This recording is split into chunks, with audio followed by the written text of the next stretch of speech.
Kembali lagi pemirsa bersama kami dalam dialog bincang hari ini. Tentunya masih membahas nih ya terkait isu-isu anak, karena ini juga masih hangat-hangatnya kita merayakan Hari Anak Nasional. Sebenarnya bukan tanggal 23 aja ya Pak. Betul. Harusnya setiap hari kita merayakan Hari Anak. Ini juga sebagai salah satu dukungan kita nih untuk bagaimana kita turut serta menciptakan generasi yang baik untuk Indonesia mendatang. Pak, selanjutnya nih di segmen ini kita bakal ngomongin terkait dengan bagaimana sih upaya pemerintah nih Pak dalam melindungi hak-hak anak. Nah, langsung aja untuk yang pertama nih, apa saja sih Pak sebenarnya kebijakan ataupun regulasi, entah itu regulasi atau program yang memang dibuat oleh pemerintah untuk melindungi hak-hak anak? Ya, pemerintah itu harus sudah hadir bahkan sebelum anak lahir di dunia ya. Sejak dalam kandungan pemerintah sudah harus hadir melindungi ya. Jaminan kesehatannya. Ketika lahir tidak hanya kesehatan, pendidikannya disiapkan. Kesempatan pendidikan itu harus disiapkan oleh pemerintah. Nggak boleh ada satu anak pun yang kehilangan kesempatan berpendidikannya karena kondisinya. Itu pemerintah harus hadir di situ. Jadi itu untuk menyelamatkan bangsa ke depannya gitu kan. Nah, program-program juga kayak wajib belajar ya, pendidikan dari apalagi sekarang udah ada PAUD, KOBER ya, STK, SD, SMP, SMA, bahkan kalau bisa lebih jenjang lagi naik pendidikannya karena persaingan semakin luas gitu kan. Lalu program jaminan kesehatan, karena sehat itu kan sakit itu tidak direncanakan ya, walaupun bisa kita cegah ya, tapi harus terjamin nih kesehatan anak itu supaya anak-anak Indonesia bisa tumbuh cerdas, tumbuh berkembang dengan anak pada umumnya seperti anak pada umumnya gitu kan. Terus anak-anak yang tinggal berada dalam kondisi prasejahtera. Nah, kalau di sosial itu kita beberapa program juga untuk yang berkaitan dengan anak, kayak program PKH, program Keluarga Harapan, salah satu komponennya kan anak sekolah gitu kan. Ada lagi program-program atensi, YAPI, yatim piatu segala macam. Dan pemerintah sudah sejauh ini sudah hadir untuk melindungi hak-hak dan kesempatan anak baik dalam pendidikan maupun kesehatan. Menurut Bapak sudah optimal belum Pak? Harus terus dimaksimalkan karena tantangan terus datang, terus bertambah.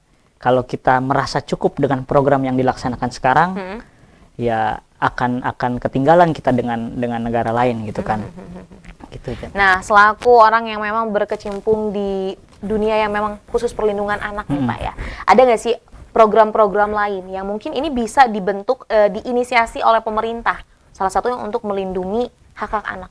Ya, untuk melindungi hak-hak ini kan kita harus terus mengedukasi ya, melakukan sosialisasi ke masyarakat dari mulai RT RW, desa, kecamatan, tingkat kabupaten. Itu banyak program-program perlindungan, terutama kita sudah membentuk satgas-satgas di tiap lokasi untuk mencegah korban-korban kekerasan ataupun hak-hak anak yang terenggut gitu. Kemudian Pak, dengan adanya program-program yang ada, kadang kan orang-orang juga berpikir, ini bagaimana pendekatan yang bisa dilakukan untuk dapat memastikan bahwa program-program tadi, regulasi tadi, itu dapat diimplementasikan dengan baik Pak? Sebenarnya program itu sudah cukup banyak ya di masyarakat. Nah, tinggal bagaimana pemerintah tidak kenal lelah untuk terus menginformasikan program tersebut ke masyarakat, dan juga masyarakat bijak menggunakan sosial media. Sebenarnya banyak program yang bisa diakses langsung melalui HP-nya sendiri gitu. Informasi bisa diakses langsung melalui HP-nya sendiri. Tinggal bagaimana bijak menggunakan sosial medianya. Jadi jangan nyari yang EPP, nggak berguna ya Pak ya. Nah, tadi banyak informasi program-program dan juga informasi, apalagi ini berkaitan dengan anak ya Pak, yang dapat bisa kita pelajari. Apalagi nih sekarang kan banyak orang tua muda yang juga sudah lebih melek lah gitu ya Pak ya. Udah nggak menggunakan didikan VOC banget. Nah, kemudian nih Pak ya, apa sih Pak peran dari lembaga-lembaga seperti Kementerian Pemberdayaan Perempuan dan Perlindungan Anak serta lembaga-lembaga non-pemerintahan dalam melindungi hak-hak anak khususnya di Indonesia? Oke. Kalau saya sebagai pekerja sosial dan juga diamanatkan menjadi ketua IPSPI Banten, kita selalu bersinergi dengan lembaga-lembaga, khususnya lembaga seperti Komnas Perlindungan Anak, terus P2TP2A, bahkan OPD-OPD terkait yang konsen terhadap anak gitu kan ya. Sejauh ini di Provinsi Banten sudah sangat lebih baik gitu ya, sangat maju. baik untuk melindungi anak-anak di Provinsi Banten gitu kan.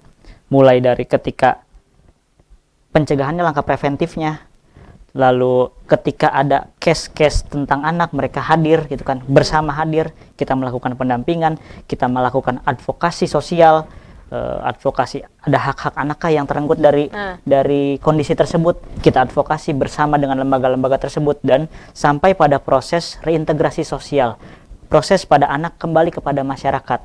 Ini masa yang paling berat justru. Ya, penerimaan dari masyarakatnya nih Pak yang stigma. sulit.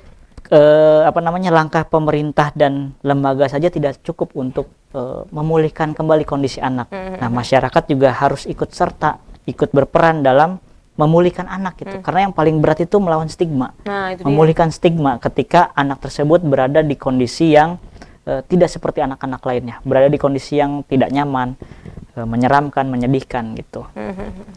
Makanya memang perlu banyak sekali peran dari berbagai lapisan ya Pak. Tadi entah itu lembaga yang memang berkecimpung di penyelesaian hal itu, non pemerintah, ataupun tadi yang paling penting adalah bagaimana nih masyarakat bisa turut serta. Pak, selain isu-isu anak berkaitan dengan pelecehan seksual, pekerja anak, kemudian juga ada terkait dengan pendidikan yang terputus, ada juga nih Pak masalah yang berkaitan dengan anak, salah satunya adalah eksploitasi anak dan juga perdagangan anak. Nah Pak, langkah konkret yang dapat kita ambil Pak untuk mengatasi hal itu apa Pak? Dimulai dari berani dulu ya. Berani nih, anak itu turun ke jalan atau bekerja atau dieksploitasi, itu pasti ada yang melindungi. Nah, kita harus mulai dari berani melawan yang melindunginya itu ya. Berintegritas itu kan harus punya keberanian. Melindungi anak itu harus punya keberanian ya. Jadi buat dulu regulasinya. Regulasi pelindungan anak harus sangat konkret, spesifik gitu kan, dijaminkan anaknya, berikan jaminan kepada yang melindunginya juga gitu kan, supaya tidak menjadi, karena seperti menguras air di laut gitu. Ya, nggak bakal selesai-selesai nggak bakal Pak. selesai-selesai gitu kan. Tapi pencegahan juga terus kita lakukan bersama pemerintah daerah, bersama profesi lain yang bergerak di bidang anak. Kita mulai pendekatan-pendekatan dari tingkat bawah gitu kan. Karena itu biasanya mulainya dari bawah tuh, eksploitasi anak gitu. Tidak hanya dari bawah, dari HP juga. Itu jadi. Sekarang banyak penjualan open BO yang ternyata pelakunya anak gitu kan. Korbannya anak. Korbannya gitu kan. anak, betul Pak. Korbannya anak, karena anak mah kata si pelaku harganya murah gitu kan. Gampang diiming-imingi gitu kan, betul. Tidak punya daya dan upaya buat menolak gitu kan, atau anak-anak yang dalam kondisi orang tua lemah pengasuhan, lemah ekonomi, itu yang menjadi sasaran gitu. Jadi sekali lagi berani dan serius untuk mengatasi eksploitasi anak ini, dan terus memastikan menjaminkan anak berada dalam sekolah gitu. Nah betul, jadi memang tadi salah satu hal yang dapat dilakukan adalah membentengi anak-anak dengan pendidikan yang berkualitas juga. Betul. Makanya untuk satu negara ya Pak, untuk membentuk generasi yang maju ini berangkat dari pendidikan. Seperti itu. Dan tadi juga saya setuju sama Bapak bahwa memang akarnya nih yang harus dicabut ya Pak ya. Betul. Dalang-dalangnya dulu nih kalau terkait dengan pekerjaan anak ataupun eksploitasi yang lainnya. Jangan sampai kita hanya memetik atasnya aja, ternyata bawahnya makin bercabang ya Pak kemana-mana. Karena anak itu kan cuma alat ya. Nah betul. Dia tidak berdaya gitu. Dia belum punya kemampuan untuk memutuskan melakukan apa. Iya, gitu kan. Jadi itu peran dari orang-orang yang memang salah satunya mungkin pelakunya nih yang mengeksploitasi. Maka itu perlunya ada pendampingan. Pak, kita akan rehat sejenak lagi. Siap. Dan kita akan kembali sesaat lagi pemirsa. Maka dari itu jangan kemana-mana, tetap bersama kami di Bincang Hari Ini.